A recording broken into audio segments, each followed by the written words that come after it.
Breaking news. నటి Renu Desai Cyberabad cyber crime పోలీసులను ఆశ్రయించారు. గత కొంతకాలంగా సోషల్ మీడియా వేదికగా తనపై జరుగుతున్న వ్యక్తిగత దాడులు, అసభ్యకర కామెంట్స్ పై ఆమె తీవ్ర ఆగ్రహం వ్యక్తం చేశారు. గుర్తు తెలియని వ్యక్తులు తన పోస్టుల కింద అత్యంత నీచమైన పదాజాలంతో దూషిస్తున్నారని, మానసికంగా వేధిస్తున్నారని ఫిర్యాదులో రాసుకొచ్చారు. భావ ప్రకటన స్వేచ్ఛ పేరుతో హద్దులు దాటుతున్న వారిపై కఠిన చర్యలు తీసుకోవాలని ఆమె పోలీసులను కోరారు.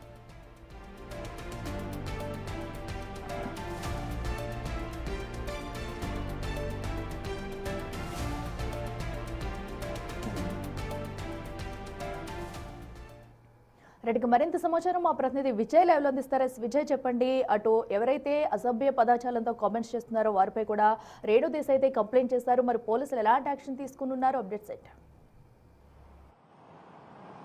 యశకిల అయితే గత కొంతకాలంగా కూడా సోషల్ మీడియా వేదికగా రేణు దేశాయ్పై వస్తున్నటువంటి అసభ్యమైనటువంటి కామెంట్స్ గురించి ఆవిడ నిన్న సైబర్ క్రైమ్ పోలీసులను ఆశ్రయించారు. దీనికి సైబరాబాద్ సైబర్ క్రైమ్ పోలీసులు కేసు నమోదు కూడా చేసినటువంటి పరిస్థితి ఉంది. అయితే బిఎన్ఎస్ యాక్ట్ 75, 79, 351 అలాగే 356 అండ్ ఐటీ యాక్ట్ల కింద ఐటీ యాక్ట్ 67ల కింద కూడా కేసులు అయితే నమోదు చేశారు. గత కొంతకాలంగా కూడా రేణు దేశాయ్ చేస్తున్నటువంటి ఏదైతే కుక్కల పట్ల, వీధి కుక్కల పట్ల వస్తున్నటువంటి విమర్శలు ఏవైతే ఉన్నాయో ఆ వివాదంలో కావచ్చు, లేకపోతే తాను విడాకులు తీసుకున్నటువంటి తర్వాత నుంచి తాను రెండో పెళ్లి అనేటువంటి ఒక మాట వచ్చినటువంటి సందర్భం నుంచి కూడా తనపైన ఈ రకమైనటువంటి కామెంట్స్ అనేటివి, బ్యాడ్ కామెంట్స్ అనేటివి పెరిగిపోయాయి అంటూ కూడా రేణు దేశాయ్ సైబర్ క్రైమ్ పోలీసులను ఆశ్రయించారు. గత కొంతకాలంగా కూడా సుమారుగా 4-5 అకౌంట్ల నుండి తనకు అసభ్య పదజాలంతో కూడినటువంటి ఈ యొక్క కామెంట్స్ చేస్తున్నట్లుగా కూడా రేణు దేశాయ్ ఇటు పోలీసులకైతే సమాచారం ఇచ్చారు. దీనిపైన కేసు నమోదు చేసుకున్నటువంటి సైబర్ క్రైమ్ పోలీసులు 4 అకౌంట్లను కూడా సీజ్ చేసి, అంటే 4 అకౌంట్లకు సంబంధించినటువంటి వ్యక్తులపైన కూడా కేసు అయితే నమోదు చేశారు.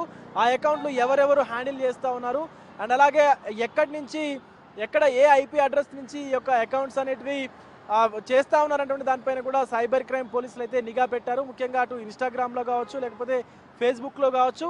సో ఈ మధ్య కాలంలో రేణు దేశాయ్ చేస్తున్నటువంటి ఏదైతే సుప్రీంకోర్టుకు కూడా సుప్రీంకోర్టు పైన కూడా కొంత ఘాటైనటువంటి వ్యాఖ్యలు చేసినటువంటి సందర్భం కూడా మనం చూసాము వీధి కుక్కల విషయంలో. సో దీనిపైన స్పందిస్తూ ఇటు సైబర్ క్రైమ్ పోలీసులు కూడా రేణు దేశాయ్ చేసినటువంటి ఫిర్యాదు పైన స్పందిస్తూ సైబర్ క్రైమ్ పోలీసులు కేసు అయితే నమోదు చేసినటువంటి పరిస్థితులు కనిపిస్తూ ఉన్నాయి.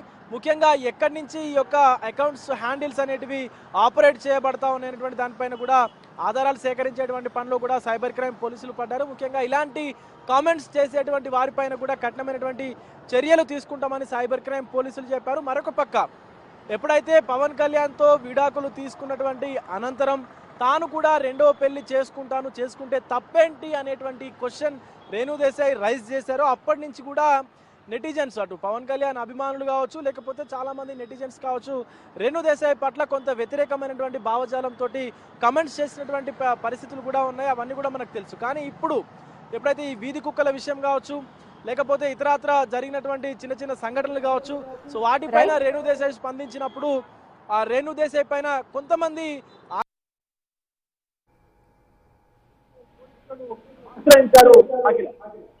Right Vijay, thank you.